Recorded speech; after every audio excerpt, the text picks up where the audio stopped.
now going to talk about movements which are really important for guard retention, and these movements apply across a broad range of guard retention scenarios, so not one particular type of guard passing. There are other movements that will be covered in the specific guard passing scenarios as well, the ones that apply to that particular guard pass or guard retention type. The 5 movements we're going to cover are the high pummel, the gongoa, the invert,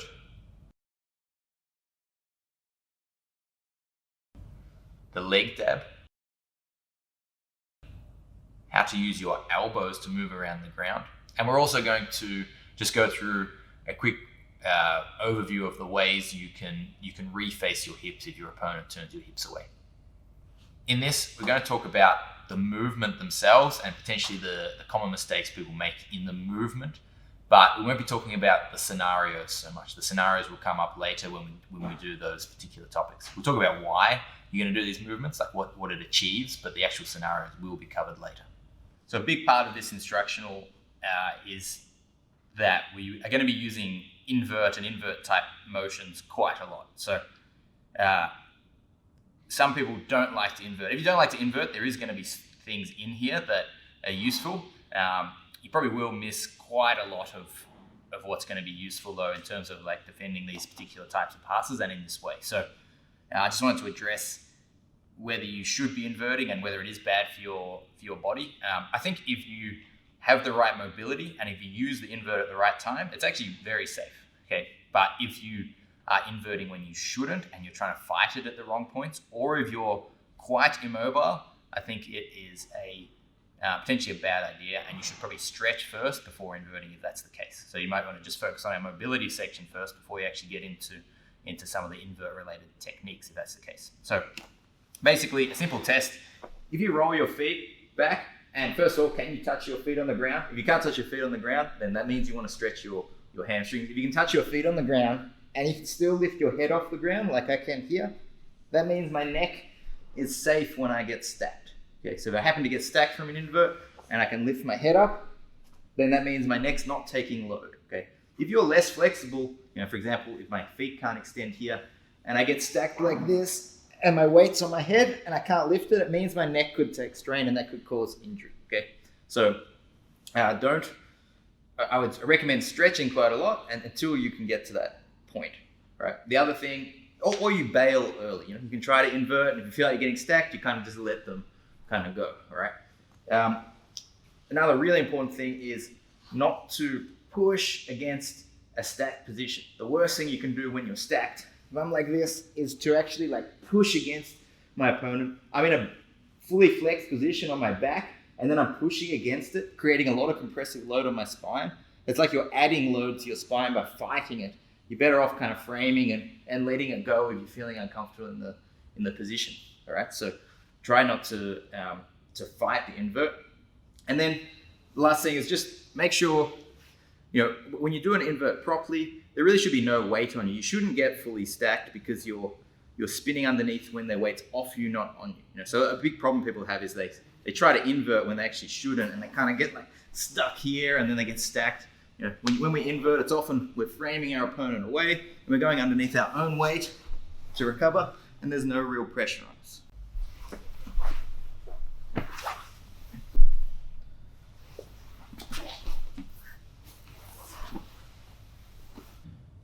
The gongoa or gangoha is actually, I don't actually know how to pronounce it, to be honest, because I was always told this movement was called the gongoa, which meant seesaw, and every person I ever who spoke Portuguese that I ever said gongoa to, they looked at me with a blank expression. I said, like a seesaw, and they never got it. And then I found out the translation for seesaw is gangoha, which is quite similar but a little different, and obviously they didn't make that that connection. So we're going to go through the gangoha or gongoa.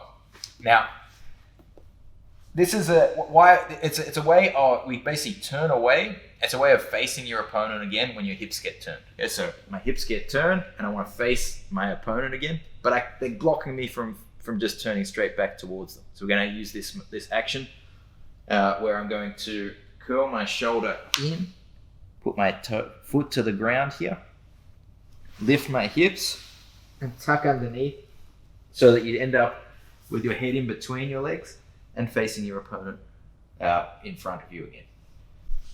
Another purpose of the gongoa can be to shift your hip position. So sometimes your partner's here and your hips are here, and I want to get my hips to the other side of my opponent, especially if I'm facing this way. So I might even end up the movement facing this way still, but my hips end up on the other side of them, which means I'm not facing them now. And I'm now facing them if they're in the same spot. So we can actually reshift our hips by doing this same sort of roll. So the first thing with this movement that we want to make sure we do is you want to tuck your foot in, okay? Or at least to a certain degree, okay? The common mistake that we see is people kind of falling to the side with the foot out.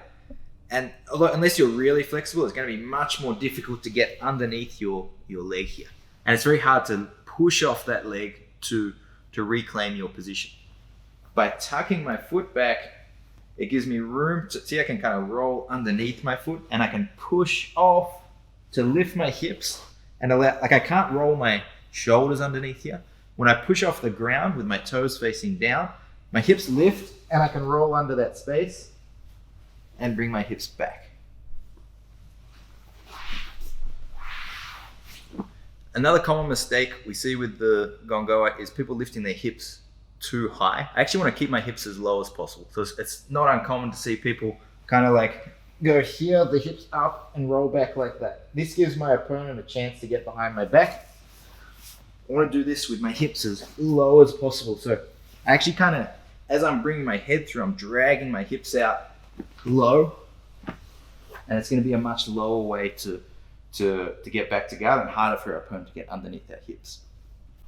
Another common mistake with this is to push the hips away instead of kind of lifting and giving yourself room to go underneath. So it's not uncommon to see someone kind of turn and push like off the ground and like this. I need to make sure my shoulders really go underneath. So as I come up, I need to roll my head through. You're getting on your shoulder and pivoting on that shoulder so that your head ends up in between your hips and your legs come back.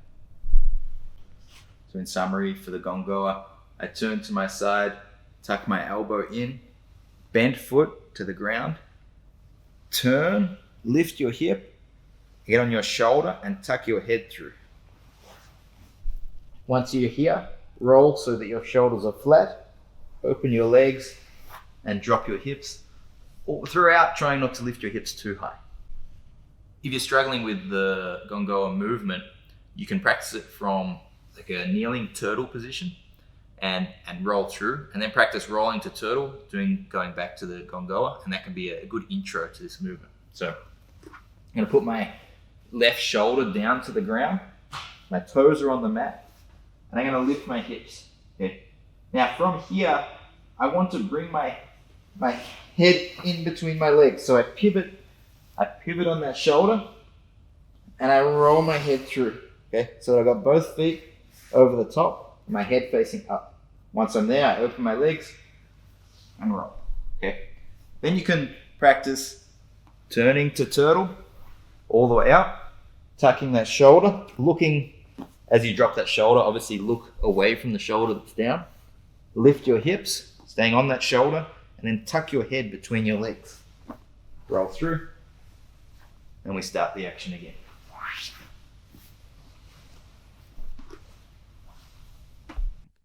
Now see a few examples of the gongoa in action. So there's Ari using the gongoa as his leg gets turned. And here we are. Here's a good example of the gongoa where my opponent pushes my legs away. I'm being turned away. I frame and I'm going to bring my head in and hips towards my opponent. Like so, to square up and straighten my legs. Then I'll have to do it again as I've now gone under the legs. I'm going to start to throw my legs to the side again. I use the same action and it recovers my feet back in front.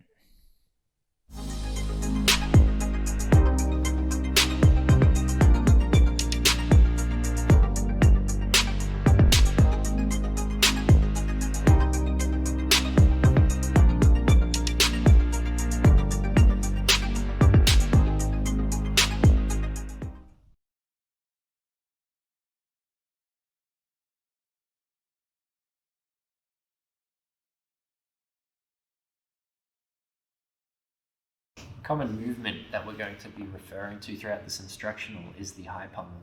This is a really important movement that you need to know, and it allows you to defend pretty much all different types of guard passes, whether it's a through the legs pass, around the legs pass, or an under the legs pass. The high pummel is basically a really good alternative to the hip escape because you don't have to separate your either of your knees from your chest in the process, and it allows you to square up with your opponent and create distance between yourself and your opponent without giving up any kind of position, without giving up your knee line or giving up a crossface, for example. So the high pummel, imagine that my bottom leg, my left leg, is being pinned and my opponent is passing around to this side, to the free side. My aim with the high pummel is to maintain a frame on my opponent's shoulder as he's trying to close distance, and I'm trying to turn my hips towards my opponent as well as bring my hips away from my opponent. So basically what it entails is me throwing my leg as high as I can, ideally over my head if you have the mobility, and then using this pendulum to throw my hips away and then turn towards my opponent.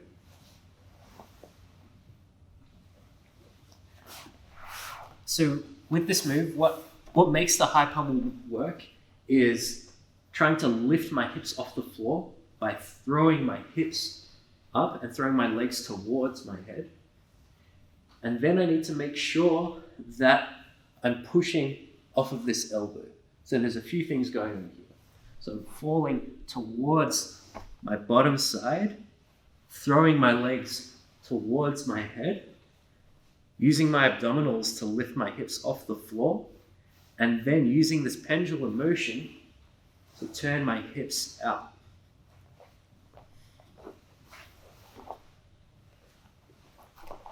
Now, if you don't have the required mobility, if you don't have the best hamstring or hip flexion mobility, you can still do this movement. You're just going to be more reliant on using momentum to bring your legs towards your head, and you're also going to have to lift your hips slightly higher off the mat.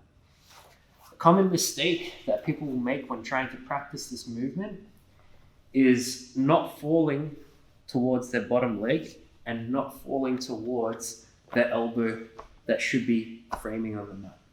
So if I fall directly flat on the mat, it's going to be quite hard for me to use the elbow on the mat and also quite hard for me to pendulum my leg around.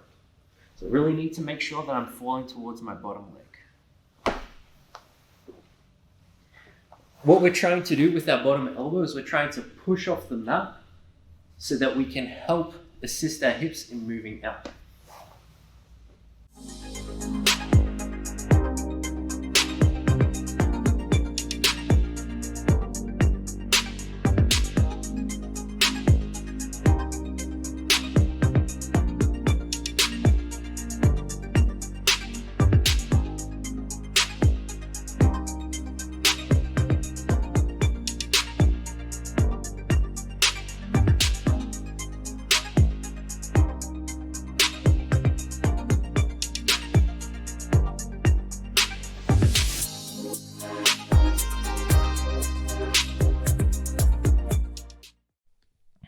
Here quite early on, you'll see an example of the high pummel where I am holding Ari's leg, and you can see he's bringing his leg over the top. So it was an ability to stop my leg getting pinned, but it's also a great way to recover from the headquarters position, because I'm going to try to settle into headquarters here. I've stepped over the leg, and he's already chopping that leg through. I think I try to clear that, and again, Ari goes back to a high pummel, and that brings his hips out to the side and gets him from turning away. So this actually goes back to having your hips turned too, where you can see in the headquarters, your hips slightly get turned facing away from your opponent towards the camera, whereas I'm trying to pass generally towards my left because I've trapped that left leg, and Ari's high pummel here gets his hips out and allows him to recover his foot back in front of me here.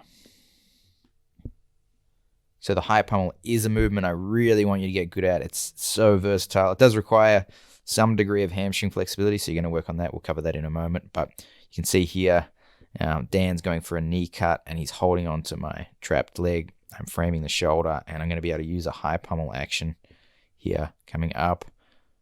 If you need to, you can grip your own leg. See, I get stuck and I use my own hand to assist until my heel can chop on the inside of the arm or break that grip.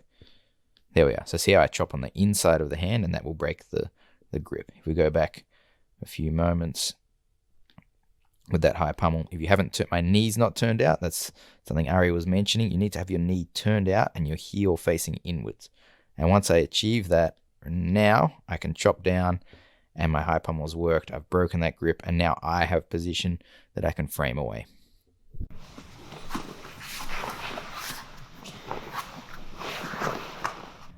The next movement we're going to be looking at is the very basic inversion from guard.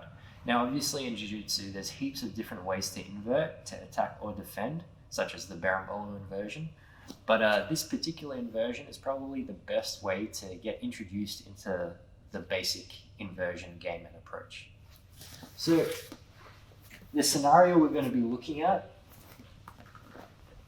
imagine the wall is the guard passer, and the guard passer has started to go towards the side that I'm facing, and he's managed to clear my bottom leg, but I still have my top leg active.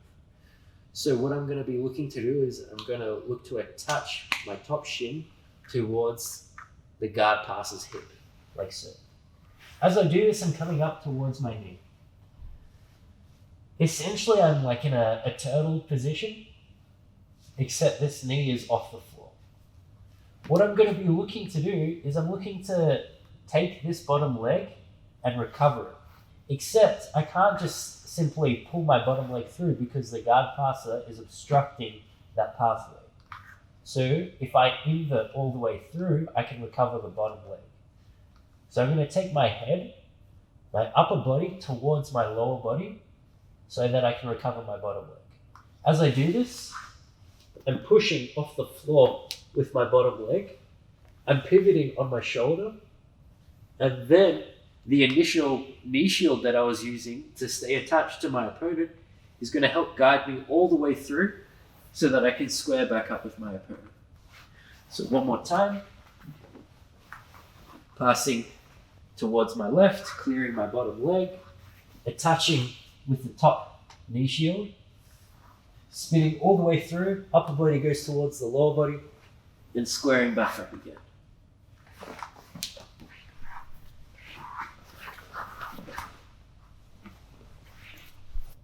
So when I start to turn in towards my opponent into this kind of like semi-turtle position, obviously, as I mentioned earlier, we cannot bring the bottom leg back in front because the guard passer is obstructing that pathway.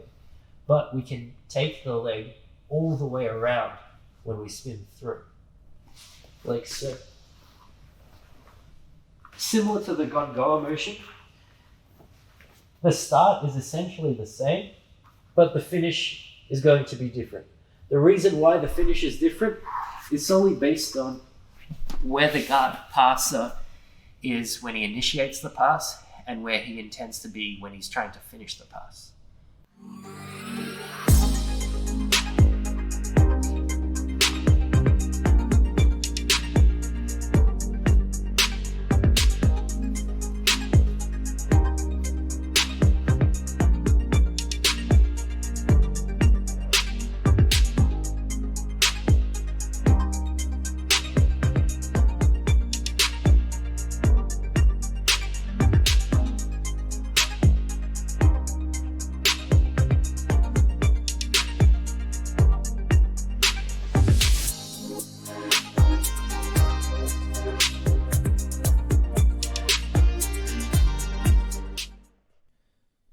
There'll be plenty of examples of the invert as we go through this series, but here's a good one, and I'll just kind of explain the rationale for why I inverted here. So you can see Ari here has passed around to the side. He went to go for a kind of a long step pass where he's gone for a crossface here, and I've just moved my head away enough for that to not stick and framed his head enough for that to not stick. And you'll see I spin through facing inwards to recover. Okay, so generally for an invert,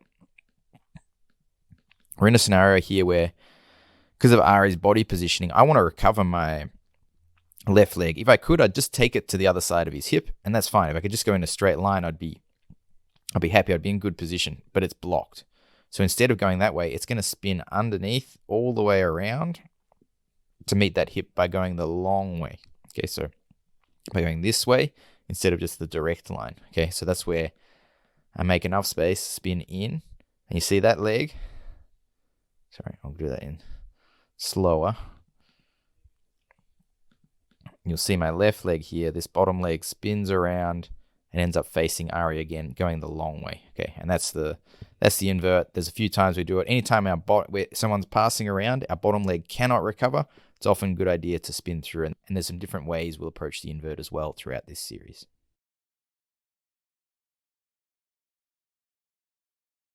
Just going to look at a second type of invert, or a different way of inverting, and which we think is probably the best.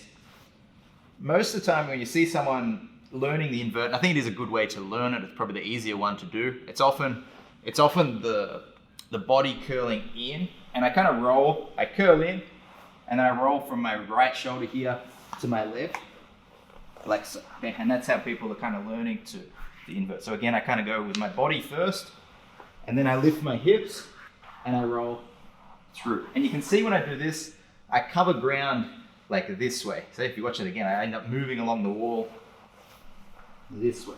Okay. It's a good way to practice and learn the invert. But in terms of practicality, often when we invert, our big issue is that the person's trying to like cross face us and attack us on this side. So if you're trying to move into their space, that can get blocked. Okay.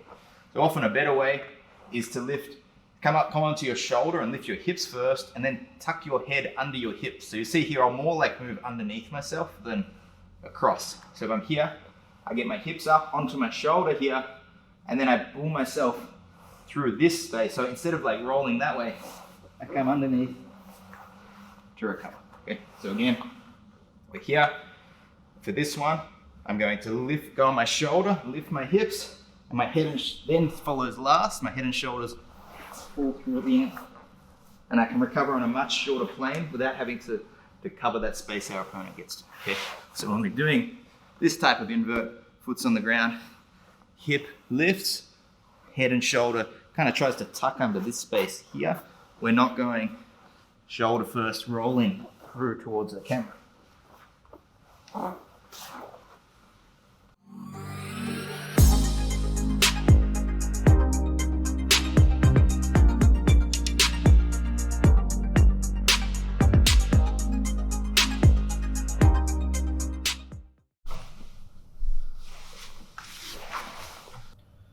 We're now going to look at the leg dab, which is this is basically what we do, like a dab movement like we can do with our arms, but with our legs like this. So you see my knees on the outside and my foot's across the midline. So my foot's on one side, knees on the other, and my other foot can go out.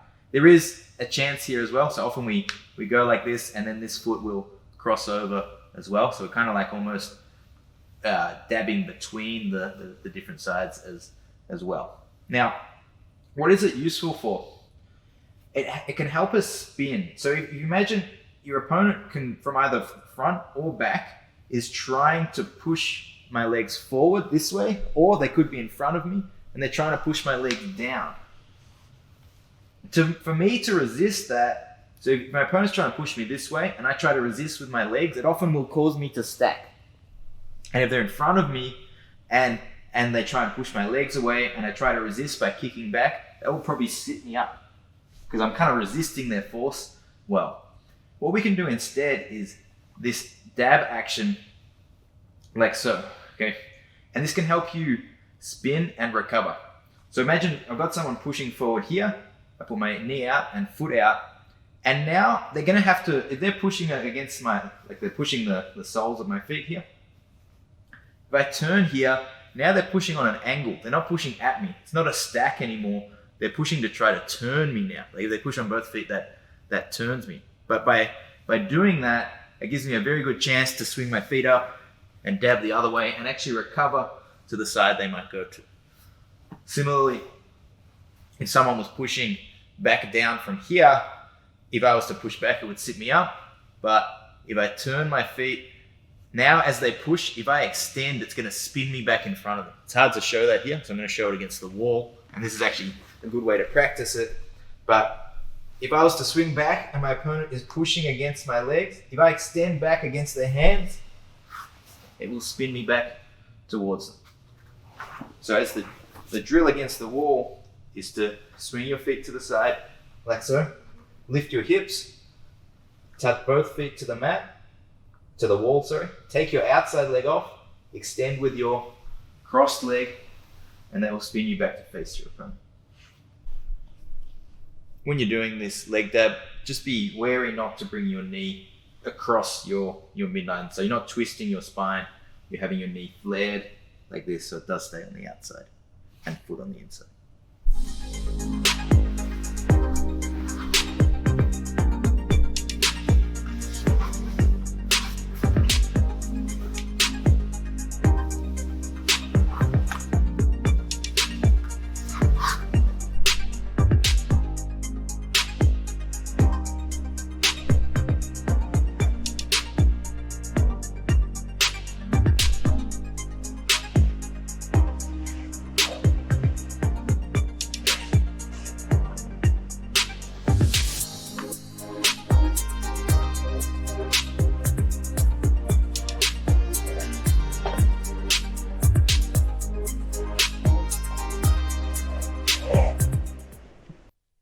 Here you'll see an example of the leg dab where Sam is in the north-south position and Ari is going to change the position of his legs into this leg dab posture. As Sam steps around, you see that leg dab posture here.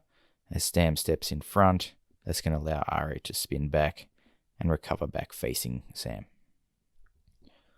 One of the applications of the leg dab is to prevent the double ankle stack where they're pushing towards the stack or potentially from north-south pushing the feet away.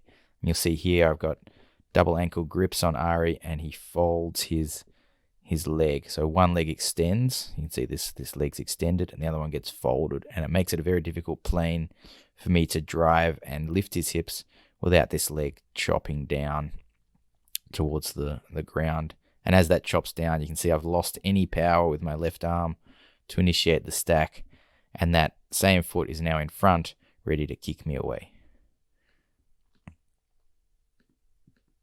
So you can see he slides his hips back down, and he's avoided being caught in the stacked position from that. So once more, from the double ankle stack here, Ari's going to fold one of his legs and extend the other. Here we are, legs folded, other one extends, and he's got good position now to recover. So last one, something we've covered a little earlier, how do we use, and so we talked about why we use our elbows on the ground. They can help us to move or to frame. Just a quick guide on how to use your elbows to move your hips. If your weight is on your hips, your elbows won't do anything. So you see my hips are on the ground. I try to close my elbow in, and I can't. So I can close in, or I can obviously open out, depending if I want to move my hips towards my elbow or move my hips away from my elbow. So if I want to move my hips to my elbow, I'm going to lift my hips up off the ground. Okay. Swing up and put weight on that elbow. If there's no weight on the elbow, it's not going to catch anything. So I need to turn to that side, swing my hips up, and I close that elbow and it pulls my hips towards. Okay. Again, put my elbow to the side, weight on that side, hips up, and I can turn towards that side. If I wanted to move my hips away from my elbow, I would close my elbow and roll to that side again. I need weight on that elbow, so I roll to that side, and then I open that elbow out, and you see it's moved my hips away. Again, we kind of sit. This one we sit forward, and when you kind of roll, you want to roll onto your shoulder a little bit. So kind of sit forward, roll onto my shoulder as I open my elbow out. So I kind of go like elbow, shoulder, open my elbow, hips move away.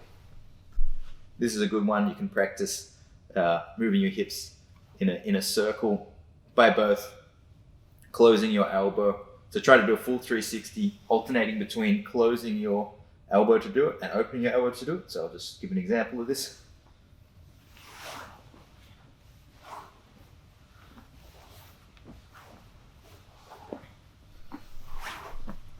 And then we can go the other way.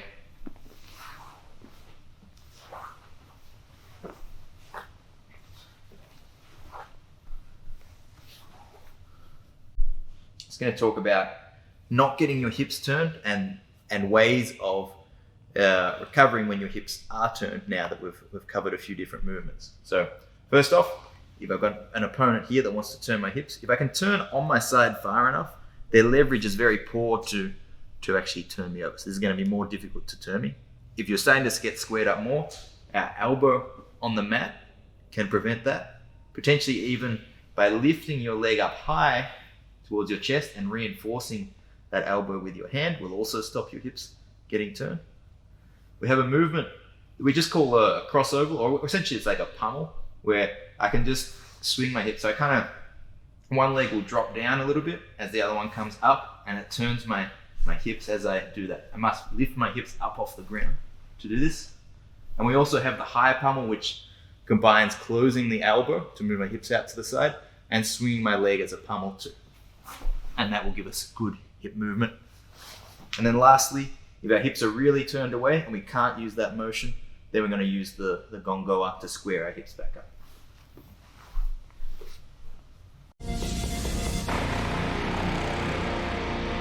We're going to talk about something that is really important, which is improving your flexibility.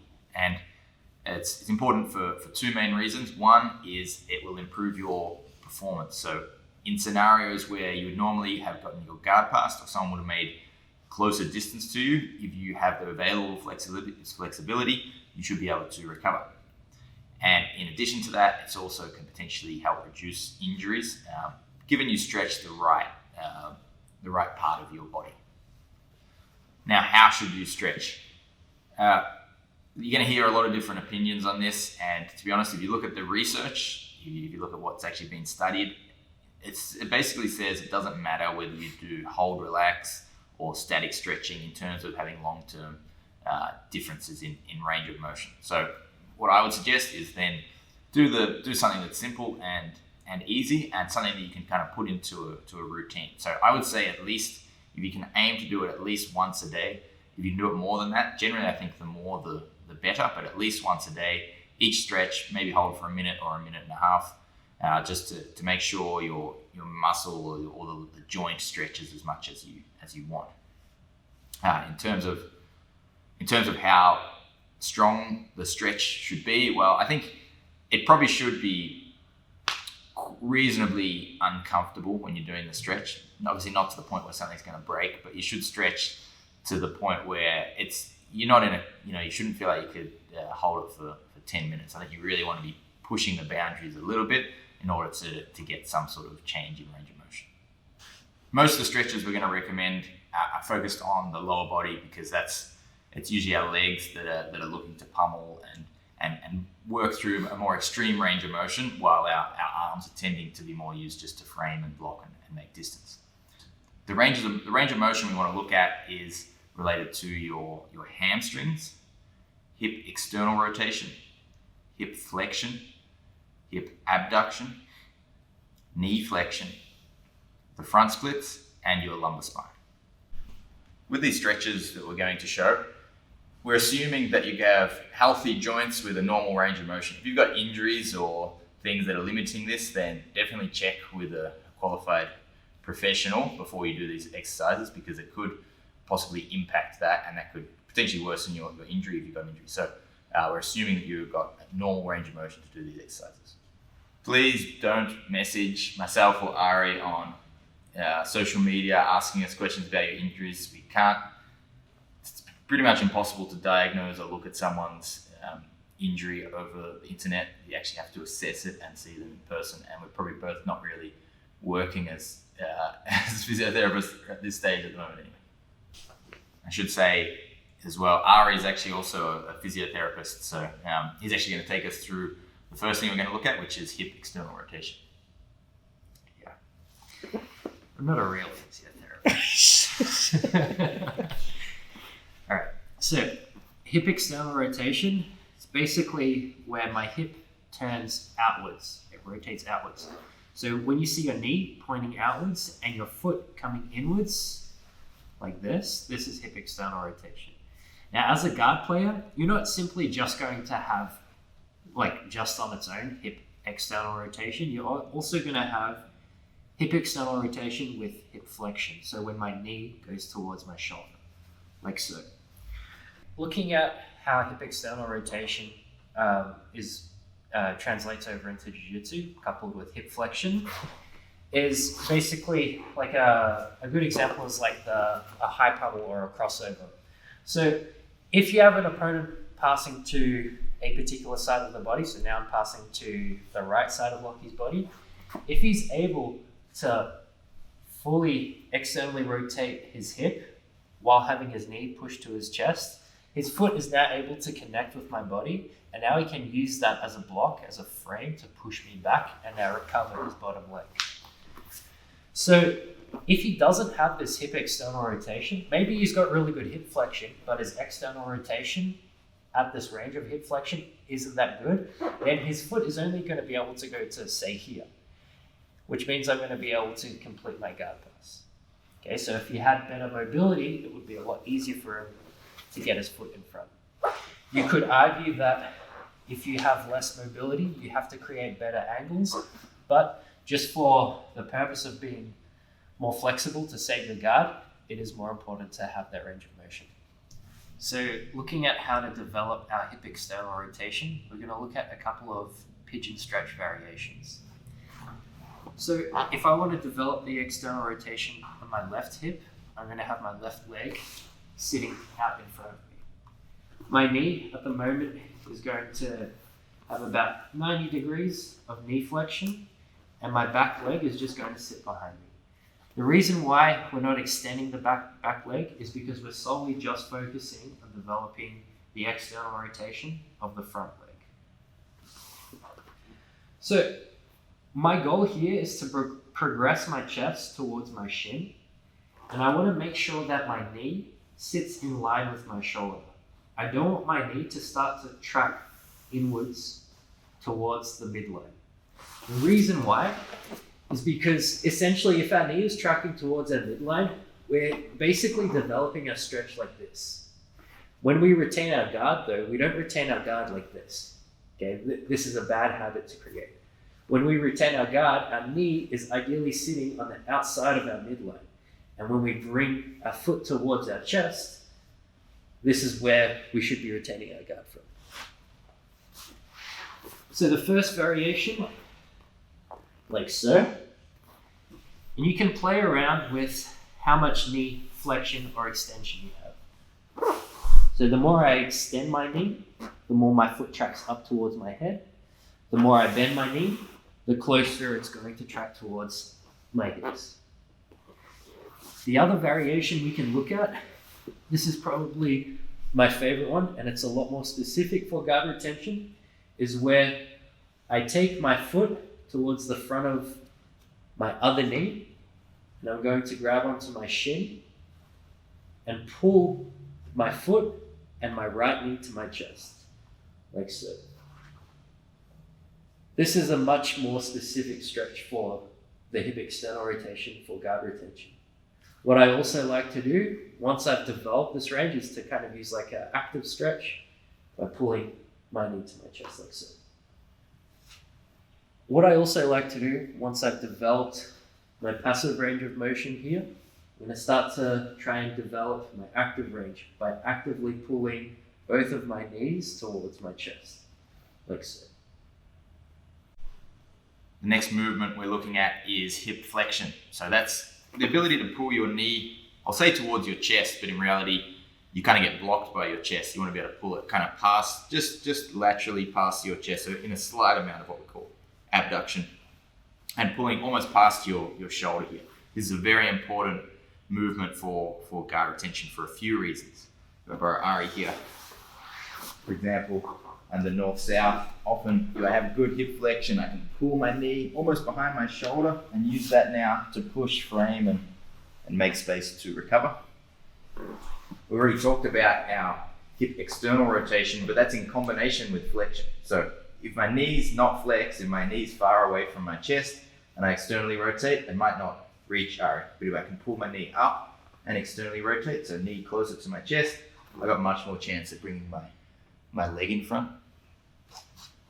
A really good test to see whether you need to improve your hip flexion, or at least this is going to make a massive difference if you can do this. If you make an outstretched hand, like you're making a frame and Ariel was closing the distance, if you have enough hip flexion, so I pull my knee towards my chest, that I can put my foot behind where my hand is, I can replace a frame. If you're lacking, if you have a frame, you can't actually bring your foot behind your hand to replace it. So if you only can flex to here, for example, you're going to struggle to recover in a lot of positions where you want to build and maintain frames on the previous frame. Lastly, it's also quite an important movement for recovering and retracting a trapped leg. For example, here, if I have like a knee shield, often we want to pull our bottom leg back to enable us to recover. The way I like to stretch hip flexion is to step one leg forward like this, keep the knee pointing up, and have your back leg out straight behind you. You can even put your toes on the mat to kind of keep that position. Put your armpit past your knee and slowly work down, not twisting your shoulders, keeping your shoulders facing the ground, and try to get your shoulders flat on the ground if you can, like this. So keeping your foot planted, try and get your shoulders to the ground, not flaring your knee out and not twisting like this. Okay, both of that would be cheating. I really want to go from here straight down like so, and you should feel that stretching somewhere around the back of the hip. The next movement we're looking at is hamstring flexibility. And when I say hamstring, I'm actually talking about two different things. There is your hamstring itself, and there's also your sciatic nerve. And this is a slightly different way we stretch these, and slightly different applicability of this as well. So where this is useful for is, let's say Ari is stacking me. One thing I don't want, it's actually bad for my back. Generally, the more your back gets bent when you get stacked, the worse it is for your back and for your neck.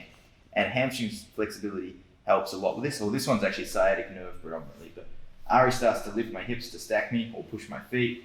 And the more flexible the earlier I can touch my feet to the mat, that's basically when my hips stop lifting. Okay? So I'm just going to give you an example. If my knees are bent like this and I can't extend them any further, if Ari pushes here, my hips lift right up, my neck gets jammed. This is really bad for me, okay? Whereas my hamstrings, which is my ability to extend my knee like this, I'm flexed at the hip, my knee's towards my chest, so with that hip flexion like before, and my knee can extend as well, okay? And when Ari stretches me here, I can put my feet back and my hips only lift so much, okay? And actually, performance is good for injury, but also performance. I don't want my back exposed to Ari. So if I can keep my hips low, it's hard for him to pass. If my hips are up here, he can really block my back. My back is exposed, and the pass becomes easy. I'm just going to show you on Ari, because Ari is particularly flexible with his hamstrings, and he's very hard to pass under the legs against. Push here, you can see how little his hips lift and how difficult it is from here to actually get underneath to try to actually stack it. So hamstring flexibility is also quite important for pummeling our legs, especially for the high pummel. So as Ari starts to come around, the more I can lift my leg up and back here, see how that's stretching Ari, it becomes more difficult to follow my leg and I can chop through. Okay? If I'm lacking in hamstring flexibility, I can only get to here, I cannot move back in, I can't chop across that. So you really need to be able to pull your leg up nice and high to be able to chop across and have an effective high pummel. So we'll now talk about stretching the hamstring and the sciatic nerve. I'll talk about what's different between the two of them now. So your sciatic nerve is the nerve that runs behind your hips, behind your knee, and it also goes up through, well, it's not speaking the sciatic nerve, but there's a continuation of the nerve behind your ankle and into your foot as well. So what happens is, if you have a straight knee, dorsiflex foot, so you pull your toes back, and you're flexing your hip this way too, having your other leg outstretched, This will be sciatic nerve, and you often feel that at the back of your knee, sometimes down towards your calf if you stretch like this. Whereas hamstring is just a single, well, it's a muscle that crosses just two joints. It's just your hip and just your knee. So you can relieve pressure from the sciatic nerve by pointing your toes, and then we can just focus on the hamstring itself. I'm going to flex the hip first to pull my knee towards my chest, and then I'm pulling my foot back like that. And here I feel this a lot more along my hamstring itself rather than the back of the knee like we do with the sciatic nerve stretch. And as I said, these movements are different. Often for something like a high pummel, it's more like the hamstring, whereas for getting stacked, it's more with our legs straight and it's affecting the sciatic nerve. So how do we stretch these? Great way, grab your belt or anything you got, a towel. For the sciatic nerve, put it towards the end of your toes, straighten your leg, okay, and take up as much slack as you want. Straighten your leg, and then having your other leg out pretty much flat on the ground, so make sure your knee touches the ground, everything facing directly straight. We're going to slowly pull our leg further and further until you feel the stretch. Okay. For the hamstring, you're going to put it down near the heel, so you're allowed to point your toes a little bit. Pull yourself into full flexion of the hip, so pulling your knee tight to your chest, and then we can use our hands to extend the knee, and I feel that much more on the hamstring itself. You can see my other knees lifting up, trying to make sure I actively push that back knee down to the ground. The next movement we're going to be looking at is hip abduction. So what hip abduction is where I'm taking my hip away from my center line. Now, we're not just going to be solely looking at hip abduction in isolation because we're talking about guard. We're going to be looking at hip abduction coupled with hip flexion. Looking at why hip abduction is really important from a guard player's perspective. Main reason is because we can stop our legs from being redirected away and also to stop one of our legs from being past the center line. So if Lucky had really poor hip abduction and he could only open his hips to here, it would be really easy for me to redirect his hips. Okay, so I could bullfight, I could leg drag, I could start to fold his legs to one side a lot easier. If he's got really good hip abduction, it means he can open his hips really well. His knees can open out like so. So now it's a lot harder for me to redirect his hips because as I go to redirect one of his legs, his feet can hit the floor really well. And in the case of him using a gongoa movement, he can actually square up with me a lot easier. Right, so easiest way to develop your hip abduction is by using the wall adductor stretch. So Lucky's just laying on his back, his hips are quite close to the wall, and he's just abducted both of his hips, and he's just resting his feet on the wall. So you can see gravity is just going to be pushing his legs apart, and over time he should be able to get deeper into the range. Now, if you're having trouble with this stretch, if you find it's quite difficult, what you can also try and do is move your hips slightly away from the wall so that there's less hip flexion, which means it's going to be less stressful on your hips. So as you can notice here, Lucky's got his really stylish socks on. Reason why he's put the socks on is because if you're stretching on a padded wall, there may be a lot of friction with bare skin on the wall, which means your feet won't be able to slide down. So basically, if you chuck some socks on, over time it makes it easier for your feet to slide down the wall, meaning you can get a greater range of hip abduction.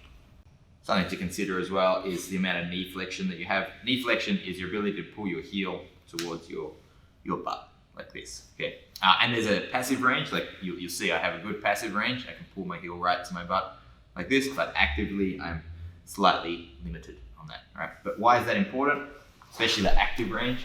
If, for example, Ari goes under the legs, oftentimes when we pummel, we have to like close the gap with our foot. If my knee only bends to this much, then I'm not going to be able to get it through that gap, okay? But if I have the ability to tuck my foot in tighter, now as Ari drives forward, that actually lets me pummel my foot underneath. So often for our pummeling, we want to really like chop into good knee flexion.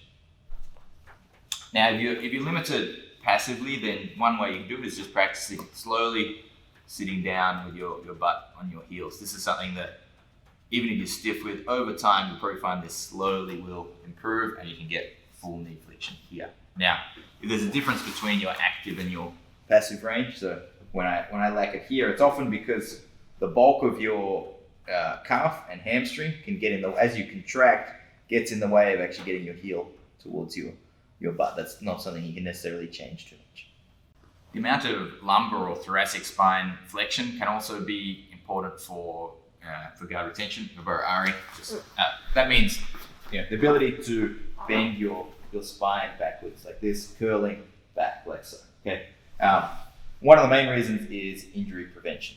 So if my spine, especially if my hamstrings are tight and my lower back and upper back are tight, if Ari starts to stack, the pressure just goes straight to my neck like this, and this is bad. Okay, you need to like bail very early as soon as pressure's starting to go to your neck. Right? But even with stiff hamstrings, if you've got a reasonably flexible lower back and upper back, you might still be able to kind of take some pressure off your neck, like so. All right, so having a good amount of mobility is gonna help for your spine, particularly for injury prevention. But also, you want to be able to actually lift and move your hips up off the ground, which is going to come from your spine. So you can actually turn and pivot and have a very small amount of surface on the ground.